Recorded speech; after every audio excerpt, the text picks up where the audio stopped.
Hello everybody, it's Derek Freeze, and today I have this Sanyo Dayton Industrial here. So this and another one was pulled out of a hardware store in Copley, Ohio that was closing. The building is in really rough condition. I'm not too sure if it's going to get demolished or not, but I was told from the owners that these were originally installed in the late 70s. The other one's actually a year older. It has bigger canopies made with a different plastic. This one's a year newer, and it has smaller canopies that are a bit more malleable. Both of them have the little tabs on the top of the blades, which are apparently reminiscent of the older models. I can't remember who told me that. I know someone did. I think Chandru did. He commented on the Facebook post. Anyway, I wanted to get a video of it now, just as it's up here. I'll probably make some more videos of this in the future because I am going to buy I'm going to buy some new bearings for it. Now the building, like I said, it was in really bad condition, and the part of that was the roof leaked. The other unit, the other fan, the older one, the bearings on that one were completely thrashed. They literally, like, the bottom bearing fell apart. This one here, they're savable, but they're very noisy, as you'll hear. A lot better than what it was before. So, show that off. We'll fire it up on low speed.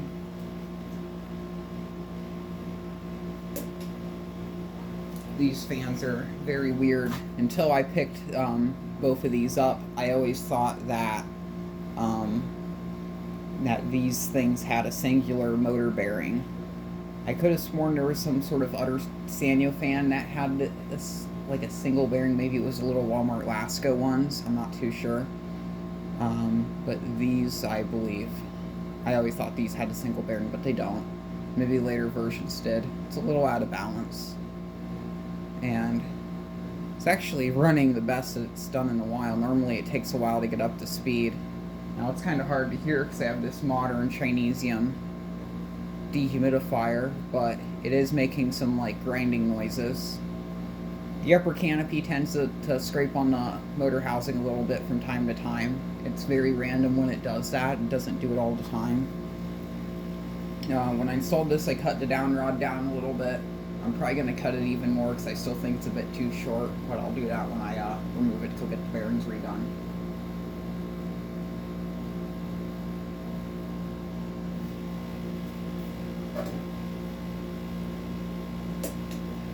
This goes low, medium, high.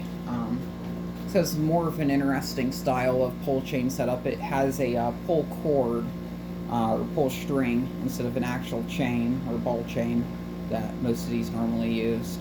The residential versions of these, which were sold, I believe, under Lasco mostly, or Sears. I think Sears may have sold them. They have top mount spinners. They kind of have like they call it an ornate vent pattern, but it looks kind of basic. It looks more kind of like a puff of air or something. I don't know. I really want to find one of those because one of my mom's friends had a brown and brass one in their living room. That's besides the point. But those have pull cords, and I always thought that was super strange. And I believe the little 36-inch Walmart ones also were like that. I don't know if I know they were sold at Walmart, but I don't know if they were Walmart branded or Lasco branded. I've heard a lot of people refer to them as Lasco, so I'm going to guess those were Lasco branded. There's medium, and this thing pushes off a good bit of air. Even on low, it's really nice. I feel it's a bit underpowered. It takes a while to get up to speed. Another difference between this one and the model that's slightly older than it is this one has a traditional, like, pillow style capacitor. The other one has a cylindrical oil cap. Now this thing runs the best on high speed, I believe, at least since I've been running it. It doesn't wobble as much, it moves the most air, obviously, and the motor's the quietest. The bearings don't really make much noise.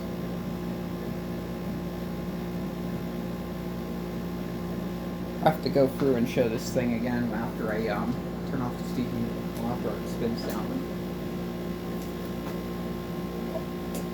Gears off.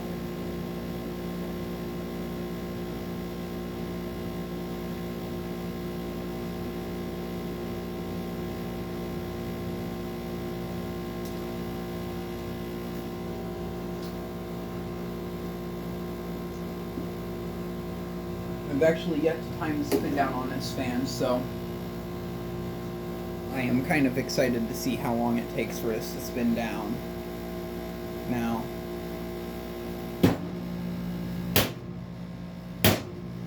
apparently kicking the thing doesn't make it shut up, but on these have really heavy steel blades, so that really makes it take a lot of time in order for it to completely spin down.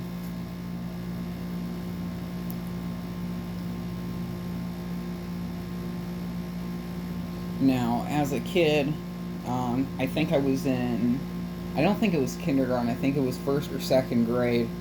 It would have been first grade because my whole second grade year I was in Illinois. So for first grade, our school took a trip to a bowling alley, and it had a bunch of these in there. I don't remember how many. I think they had 8 or 6 of these, but they were 48-inch ones, I believe.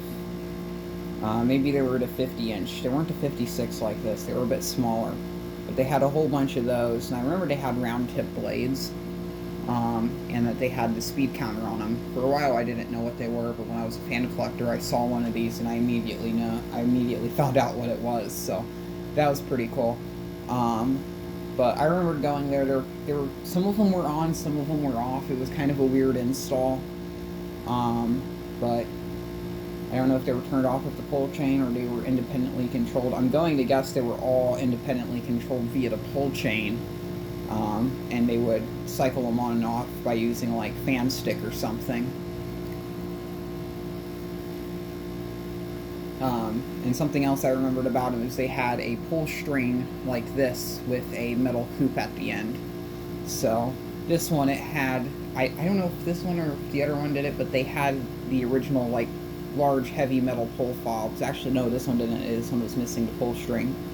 So on this one I got some cord in there, and I took a keyring hoop and tied a keyring hoop to the end of the pull string.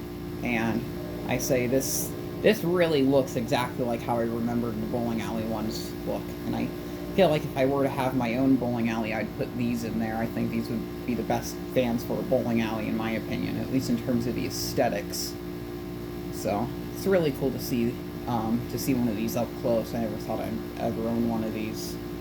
When I was young and I started seeing them on YouTube and stuff, I didn't think these were rare until I started actually trying to look for one. But it wasn't until when I saw these and I realized I might not be able to get a chance to obtain any more of these that I actually tried to get this. So that bowling alley also had some random white builder fans. I think they were Concords. I'm not too sure. And I actually didn't remember this as a kid, but there is a snack bar in that bowling alley that had a, I think it was an Alaska Europa in black, 52-inch, that was in the bar. Or maybe it was black and polished brass, I'm not too sure. And then they had a snack bar area, well, not really a snack bar, but like a little vending machine hall. And it had a 36-inch Emerson heat fan, or blender fan, as collectors call them. Turn that noisy thing off. Which I remembered having dreams of where I was in a place like that that had a heat fan, but I never actually, like as a kid, I never remembered that area with the heat fan in that bowling alley. I probably saw it and thought of something completely different of it later on. Maybe I was thinking of, maybe it was like a Beeler's install or something. So.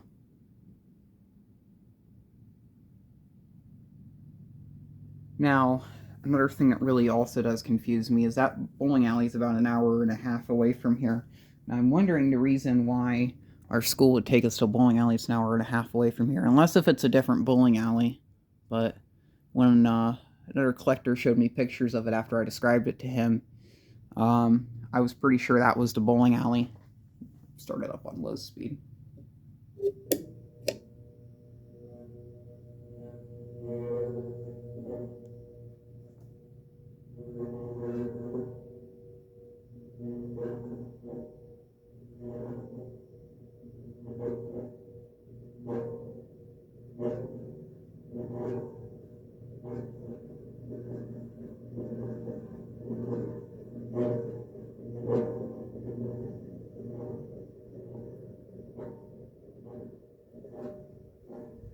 I really feel these are underpowered.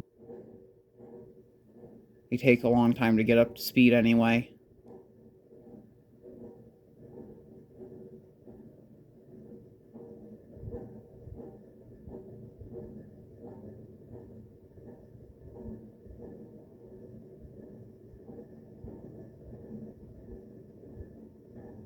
See, this is around where the low speed normally sits. And even on this low speed, the fan moves a good amount of air.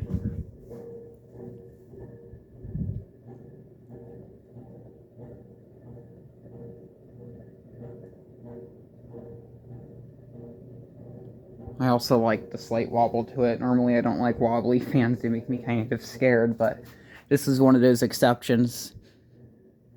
The slight wobble with the pull chain. I like it more notably on high speed. I do remember the bowling alley fans actually moving a good bit of air.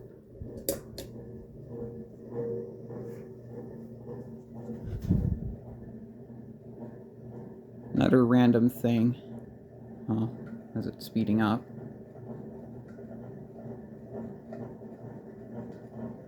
Hit the canopy a little bit there.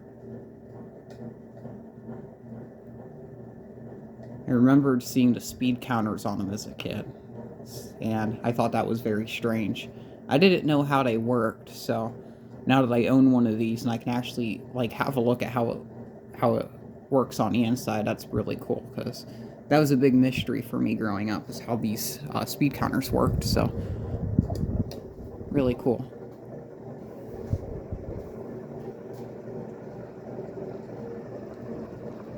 These things certainly fly on high speed.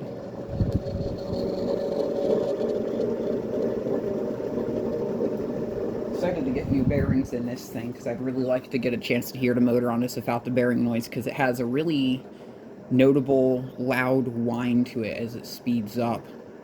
After, actually I'll turn it off and then I'll do a 0 to high. As it's spinning down, I'm going to open this little cap here. Now how it works is this bottom piece unscrews, and then this has little prongs there to just kind of fit up into this one here. So there's the speed dial. And as you pull it,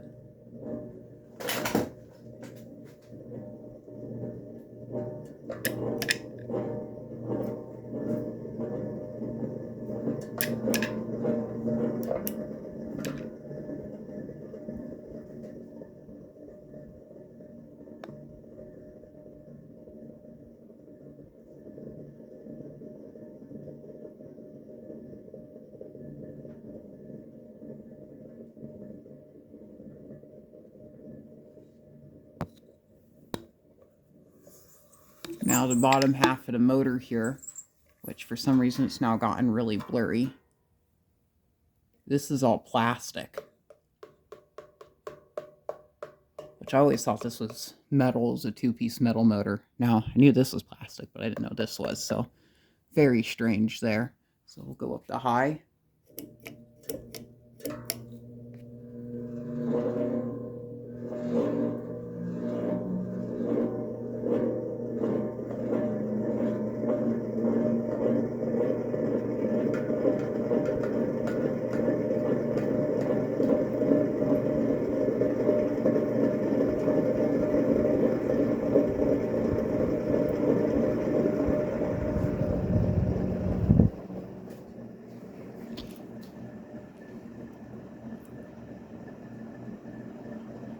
So this is my, what I'm going to guess is a 1979 model Sanyo Dayton industrial ceiling fan. So thank you very much for watching, and keep the breeze.